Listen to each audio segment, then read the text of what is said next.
What if after Obi-Wan promised his master, Qui-Gon Jinn, that he would train Anakin, he realized he was a bit overwhelmed and needed some guidance? Who would he go to? Well, I think, well, at least for this scenario, it would have been Count Dooku. So that's what we're going to explore today.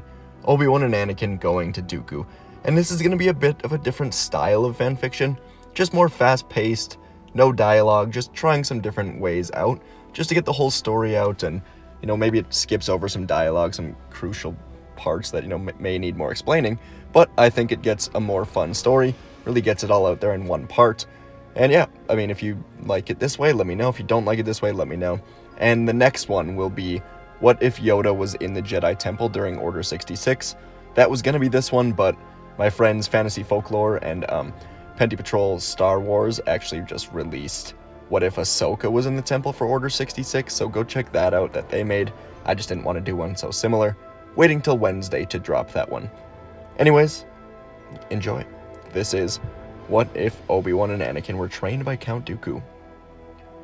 Obi-Wan watches as his master, Qui-Gon Jinn, is stabbed and falls to his knees. Obi-Wan attacks the mysterious Sith Lord now, striking him down, feeling the darkness inside of him, and sending him to his death. Then he goes to his master, and in his dying breath, Qui-Gon makes Obi-Wan promise to train Anakin. He is the chosen one, Qui-Gon says as Obi-Wan makes the promise. Later in the temple now, Yoda grants Obi-Wan permission to train Anakin. But Obi-Wan can tell the Jedi kind of resent Anakin. They don't trust him. They don't believe that he should be here. Training him and keeping him in the light will be tough. After all, Obi-Wan was just a Padawan himself not too long ago. He needs guidance on how to train Anakin, and he wishes his master was still around. He would know exactly what to do, how to help Anakin reach his potential. Then it hit Obi-Wan. Qui-Gon's master, Dooku.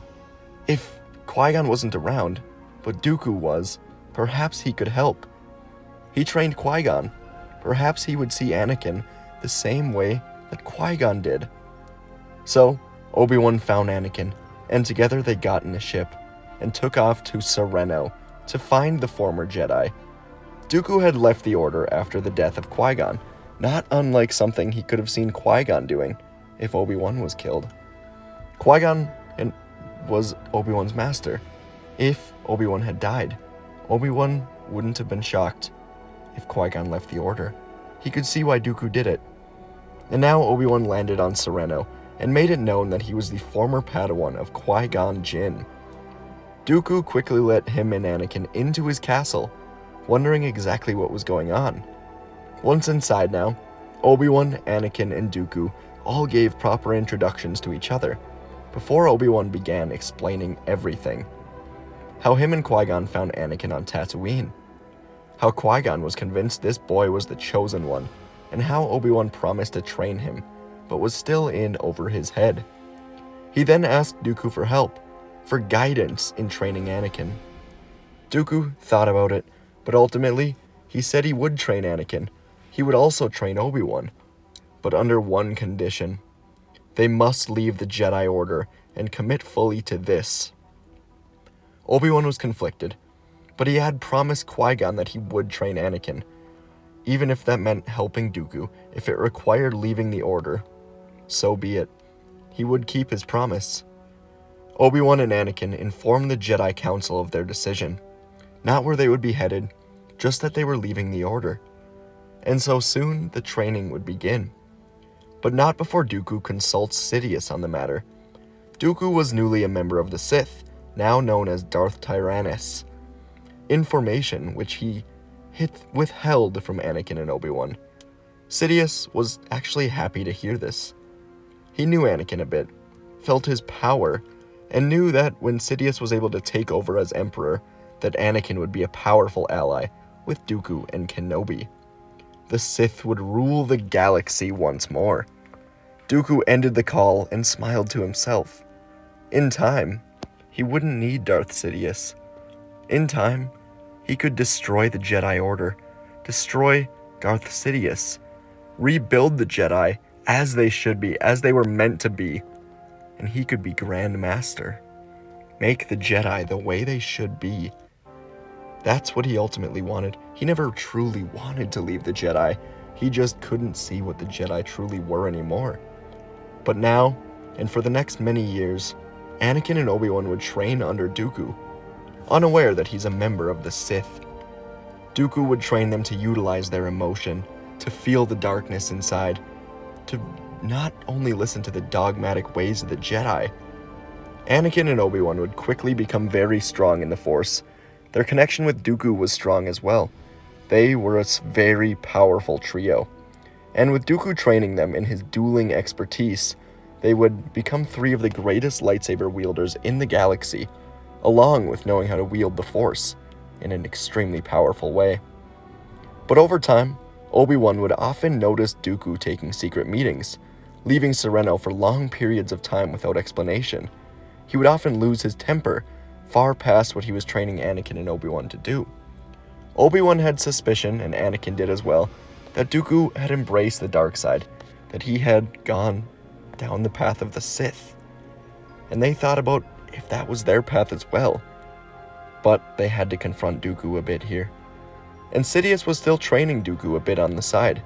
He was ruling as Chancellor, and was nearly ready to begin the Clone Wars, to decimate the Jedi, decimate the Republic in the war, and then destroy them all, with Dooku, Kenobi, and Skywalker.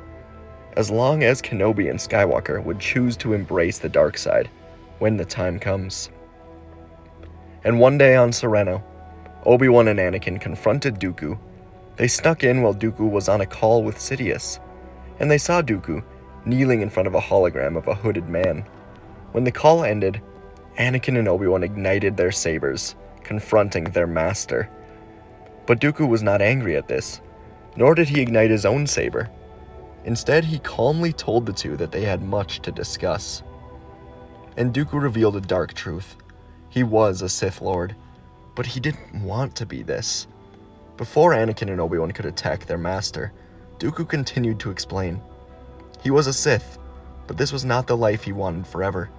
He was good at heart, wanted what was best for the Republic, wanted to help lead, wanted things to be better, the way they should be, wanted to be a Jedi. But the current Jedi were blind. They were lost, a far cry from the Jedi of old. Dooku wanted to destroy his master, Darth Sidious, and take over as Grand Master of the reformed Jedi. Anakin and Obi-Wan couldn't believe this. By this time, they'd formed an extremely strong bond with their master. They understood his view of the Jedi, and they also shared the same view. But to take over? That would be nearly impossible. But Dooku explained he had a plan. He was headed to Geonosis soon, to help aid a separatist movement, and execute a senator and 2 Jedi. By this time, Anakin had basically forgotten Padme, and was focused completely on becoming as powerful as possible. Dooku explains that the plan from Sidious is to lure a great many Jedi to Geonosis, and have them ultimately be saved by a grand army of clone troopers. And then the Clone Wars will begin. A grand war. Republic, separatists, that would ultimately result in the Chancellor, then the Emperor Palpatine, taking over. But while Dooku executes his part on Geonosis, he wanted Anakin and Obi-Wan to do a new, crucial role. They were to take newly created separatist ships and head to Kamino. They would destroy the clone army, and they would end a war that would never get a true chance to begin. Without mercy, they would destroy the city, and on Geonosis, the Jedi would die. Anakin and Obi-Wan were hesitant about this plan, but they know how powerful they are. This can work. They can reform the Jedi Order, and make it how it should be, how they want it to be. But first, they both go into meditation, before coming to a decision.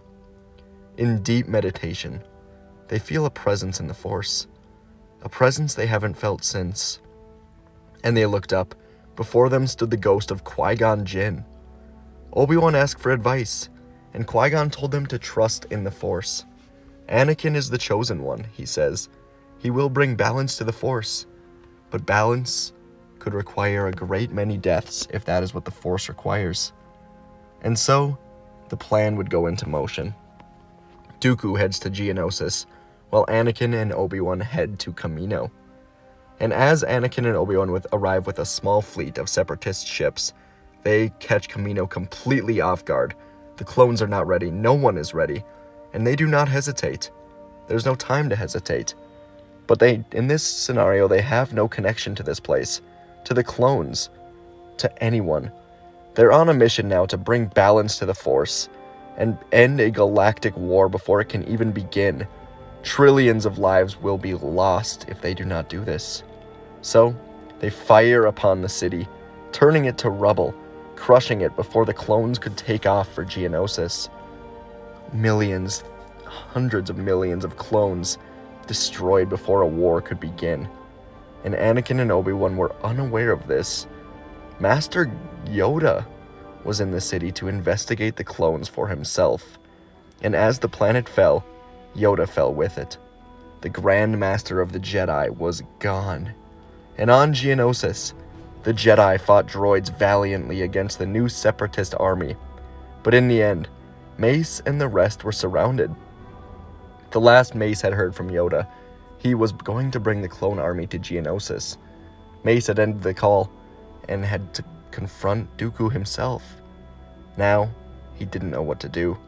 Dooku offered the option of surrender, and the Jedi declined, still thinking Yoda was coming. This was good for Dooku, though, because he knew what was truly going on. So he ordered the droids to open fire, and the Jedi, led by Windu, put up a great effort but ultimately had no chance. Even the Jedi in the air were overwhelmed by the growing droid army.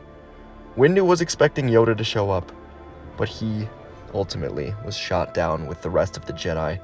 Yoda never showed, as he had fallen on Kamino. The strike team of 212 Jedi that went to rescue the Senator and the 2 Jedi prisoners, all of them had fallen, along with Yoda, along with the clone army. The Republic was in a dire position, and they needed a hero. Dooku, Anakin, and Obi-Wan succeeded, and Dooku met the other 2 aboard a separatist ship. The most important part of the plan begins now. Kill Darth Sidious, go to the Jedi, go to the Senate, and blame this all on him. Then they could step in. Dooku, Skywalker, and Kenobi landed in the works on Coruscant to find an angry Sidious. This was not the plan. There was supposed to be an entire war. It wasn't until the 3 former Jedi ignited their sabers that Sidious realized what was going on. He saw Dooku wielding a blue saber rather than the red one that Sidious trained him with, and he knew the 3 Jedi were betraying him. And they ran at Sidious, engaging him in battle. The dark side power from Sidious was far more than Anakin and Obi-Wan expected, but they'd been training with Dooku for years. Training for this moment, 3 of the greatest lightsaber wielders, powerful in the Force, attacked with precise strikes, their blades clashing against Sidious's defenses. Anakin's swift, aggressive moves forced Sidious on the defensive, pushing him back further and further, his power as the Chosen One evident.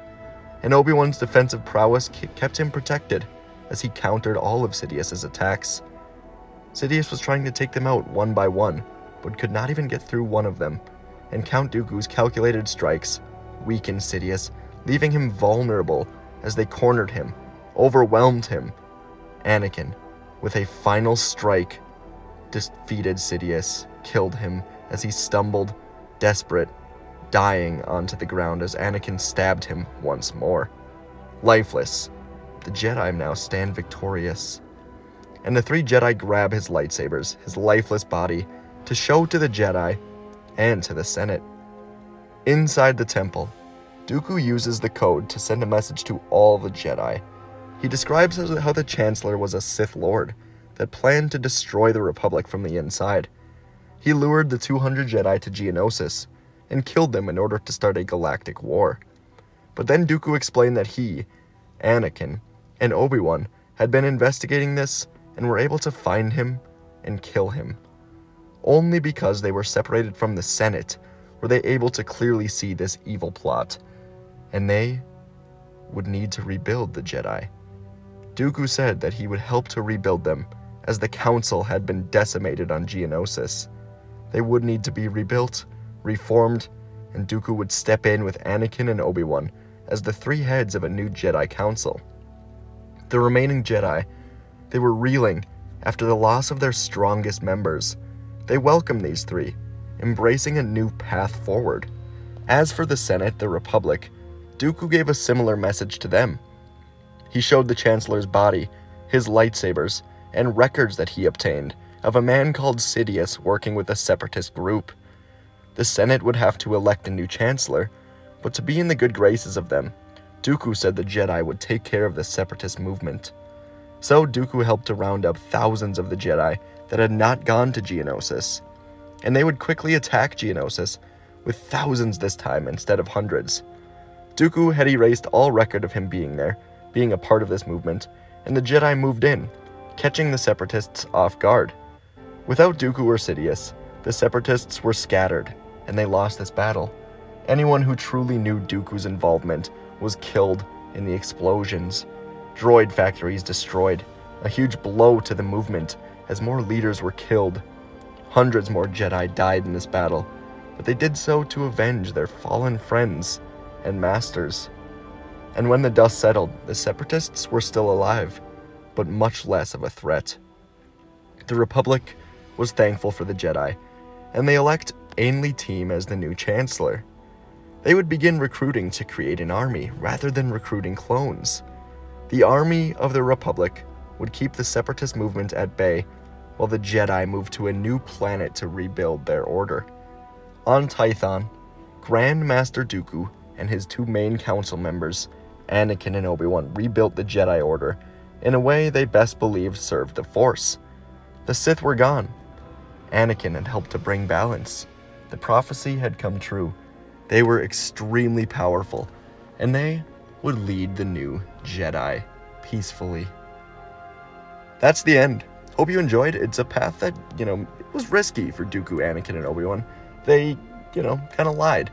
But they thought that they did so serving the Force in a way that helps make the galaxy better in the long run. Ultimately, they did kill Darth Sidious, and, 212 Jedi were casualties.